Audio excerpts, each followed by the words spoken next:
سبيل الدموع سبيل مريح تنهدى يا صاحي كي تستريح وبث وكان ملكه 400 sana. Begitu disebutkan dalam kitab sejarah. Wa kana mulkuhu 400 sana. Dia berkuasa 400 tahun lamanya. Penguasa tunggal syarqan wa gharban, dari mulai belahan timur dunia sampai ke barat, tunduk dalam kekuasaannya. Lalu kemudian datanglah Nabi penyeru kepada tauhid, menghadap penguasa yang hebat, raja segala raja di atas dunia. Menyembahlah kepada Allah. Lalu apa jawabnya? Dengan sombong dan angkuh dia berkata, Arabbun ghairi, Arabbun ghairi, adakah Tuhan lain selain aku? Adakah yang lebih berkuasa di dunia ini selain aku? 400 tahun membuat dia merasa bahwa dia Tuhan, sampai-sampai keluar dari mulutnya, Arabbun ghairi, adakah Tuhan selain aku? Lalu kemudian apa yang terjadi? Allah subhanahu wa ta'ala mengirimkan ba'udah. Dalam Al-Quran Allah mengatakan tidak malu menciptakan ba'udah, nyamuk. Inna Allah la yastahi ayyadriba masalam ma ba'udah. Allah tidak malu menciptakan seekor nyamuk. Wa ma fawqaha, lebih kecil daripada nyamuk. Apa yang terjadi? Nyamuk itu masuk ke dalam lubang hidungnya, terus ke dalam batang hidungnya, sampai ke otaknya, dan nyamuk itu pun menggigit otak di kepalanya. Lalu kemudian dia mengambil martel memukul-mukul kepalanya, sampai orang-orang di sekelilingnya menyangka dia gila, sampai dia habis usaha, makin sakit, tak dapat dirasakan, tak dapat diceritakan, tak dapat diungkapkan bagaimana rasanya. Dan akhirnya dia pun mati, dicatat dalam sejarah. Dia bernama Namrus. Begitu Allah bercerita tentang orang-orang angkuh dan sombong. Dia tidak mati disambar petir, dia tidak mati ditimpa batu besar, dia tidak mati karena sesuatu yang hebat, tapi dia mati karena makhluk yang hina, yang kita pun dapat membunuhnya dalam satu kali tepukan. Berpuluh nyawa nyamuk akan mati. Tapi begitu Allah Ta'ala ingin menunjukkan kesombongan, keangkuhan orang-orang yang merasa dirinya Tuhan, jawabannya adalah kuasa Allah Subhanahu wa Ta'ala. Hari berganti, musim berubah, dunia ini diisi oleh orang-orang yang angkuh dan sombong. Selesaikah dunia dengan matinya Namrus? Tidak. Lahir lagi generasi yang lebih canggih daripada Namrus, lebih kejam daripada Namrus. Apa yang dia lakukan? Yuzabbihuna abna'ahum wa yastahyuna nisa'ahum. Lebih sadis daripada Namrus. Anak laki-laki disembelih hidup-hidup, anak perempuan dibiarkan karena tidak melawan. Anak laki-laki yang dia nampak dalam mimpinya akan menarik mahkota kekuasaannya, anak perempuan dibiarkan melahirkan. Sampai pada akhirnya ketika dia berkata dengan lantang, kalimat berbeda, substansi makna yang sama, ana rabbukumul a'la, ana, aku, rabbukum, Tuhan kamu, a'la, yang paling tinggi. Ternyata kekuasaan boleh bisa merubah makhluk merasa menjadi khalik. Orang kalau sudah terlalu lama berkuasa, melihat manusia tertunduk-tunduk ketakutan, maka berubah dalam dirinya, berkata, kaulah yang paling berkuasa, engkau adalah Tuhan. Itu pernah terjadi pada Namrus dan menular kepada Farao. Al-Quran menyebut dia Fir'aun. Ana, aku, Rabbukumul a'la, Tuhan kamu yang paling tinggi. Bagaimana cara Allah mematikan Fir'aun? Diceritakan dalam Al-Quran. falamma adrakahul gharaq, ketika dia tenggelam di tengah laut merah, masuk air itu ke dalam tenggorokannya dan masuk ke dalam lehernya, terus ke dalam dan masuk ke dalam paru-parunya. Sebodoh-bodoh anak kecil tidak akan ada air masuk ke dalam paru-parunya. Anak kecil yang belajar minum, kalau sampai air masuk ke dalam saluran nafasnya, dia pasti akan tersedak. Tersedak adalah kuasa Allah. Kenapa? Karena ada saluran nafas, ada saluran minum. Udara tidak akan mungkin diisi air, karena kalau sampai air masuk ke saluran udara, maka hancurlah paru-paru. Allah ciptakan satu kuasa bernama tersedak. Tersedak adalah kuasa yang paling ringan. Anak kecil yang tak ada daya upaya pun pasti akan tersedak. Tapi Allah ingin menunjukkan kepada Fir'aun, jangankan untuk menggenggam dunia, jangankan untuk membunuh Musa, jangankan untuk mengejar Bani Israel, untuk tersedak pun kau tak kuasa, wahai Fir'aun. Apa yang terjadi? Fir'aun mati. Kenapa Allah mematikan Fir'aun dengan air? Kenapa tidak dengan batu? Kenapa tidak dengan petir yang menggelegar? Mengapa dengan air?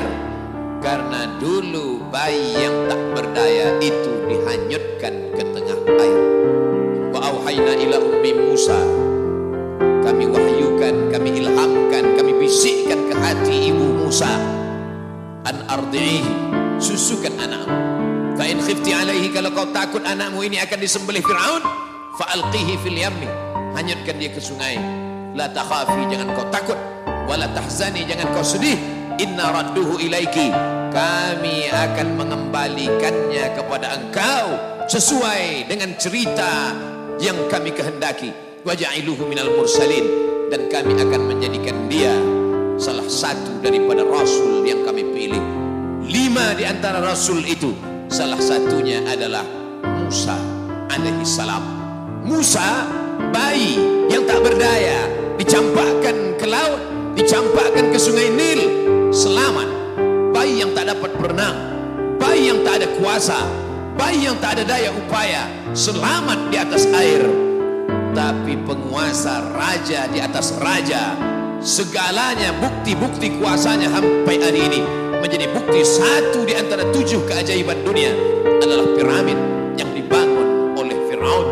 Tapi ternyata air yang dulu menyelamatkan bayi Musa, air yang sama menenggelamkan Fir'aun yang amat sangat berkuasa.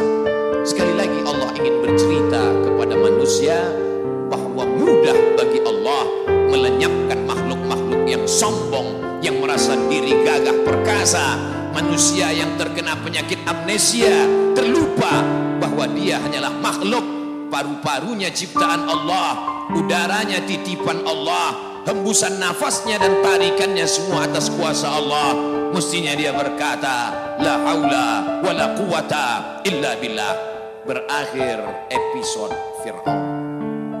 Selesaikah dunia? Tidak. Muncul lagi mereka yang sombong-sombong. Macam-macam nama sejarah mencatat.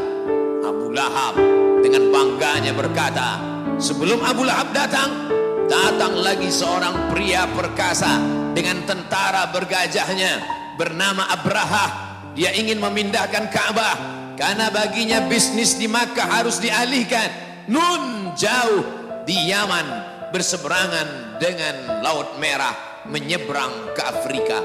Maka ini Ka'bah harus dihancurkan. Dia bawa pasukan bala tentara, sampai akhirnya pasukan gajah tidak ingin bergerak. Gajah makhluk Allah, binatang, tahu mengenal Allah Subhanahu wa ta'ala. Dia paksa gajah itu berdiri dengan pawang-pawangnya. Akhirnya gajah itu berjalan karena amat sangat terpaksa dan di bawah tekanan. Sampai akhirnya apa yang terjadi? Datang Abdul Muttalib membawa kunci Ka'bah. Dia serahkan kepada Allah. Dia katakan di depan pintu Ka'bah, inna lihadzal baiti rabban yahmi. Sesungguhnya Ka'bah ini ada Rabb, ada Allah yang penjaganya, kuserahkan kepada penjaganya. Inna lihadzal baiti rabban yahmih, sesungguhnya Ka'bah ini ada penjaganya, kuserahkan dia kepada engkau ya Allah. Apa yang terjadi? Fa arsalna alaihim tayran ababil, kami kirimkan kepada mereka burung ababil yang dibawanya tarmihim, melontar, melempar mereka pasukan Abraha bergajah, bihijaratin, dengan batu-batu, min sijil, yang dipanaskan di atas api neraka. Apa yang terjadi pada pasukan Abraha? Faja'alahum ka'asfim ma'kul, mereka seperti daun-daun yang dimakan ulat. Tahun peristiwa itu terjadi disebut dengan Amul Fil, tahun gajah, tahun kelahiran Sayyidina wa Maulana Muhammad sallallahu alaihi wasallam. Hari berganti, musim berubah, isi dunia sebenarnya itu-itu saja, namanya berbeda, tapi sebenarnya makhluknya itu-itu saja.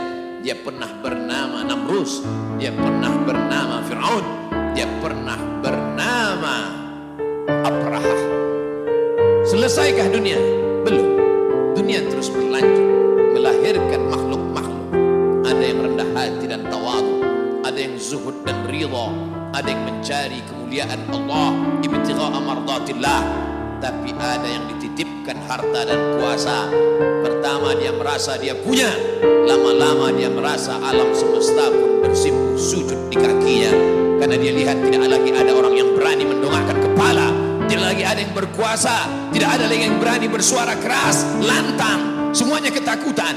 Sampai akhirnya dia berkata dalam hati, aku adalah penguasa jagat raya. Kemana mereka semua? Mati. Ketika penguasa-penguasa dunia modern dengan kecanggihan teknologi berkata, kami bisa menangkal gempa, gempa sebagaimana apapun kuatnya bisa kami atasi. Ternyata begitu ujian Allah itu datang, bangunan yang mereka bangun porak-poranda, hancur berkeping. Datang lagi satu penguasa berkata, kami yang paling banyak jumlahnya di atas dunia, kami yang bisa menguasai alam semesta. Mana itu Tuhan? Mereka tak pernah mengenal Tuhan, karena mereka adalah komunis, karena mereka adalah ateis. Bagi mereka agama itu hanyalah candu. Orang yang terkena narkoba bagi mereka sama dengan orang yang dimabuk oleh agama, karena bagi mereka agama ini hanya opium saja. Manusia yang stres, manusia yang depresi, lalu dia menjalankan agama.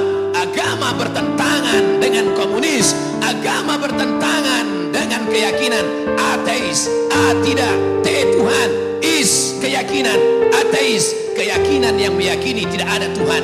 Mana itu Tuhan? Tidakkah kita melihat ucapan mereka sama seperti ucapan Fir'aun? Yang keluar dari mulut mereka sama seperti yang keluar dari mulut Namrus. Mana kuasa Allah? Allah mengirimkan bakteri-bakteri kecil, kuasa itu pun roboh, hancur.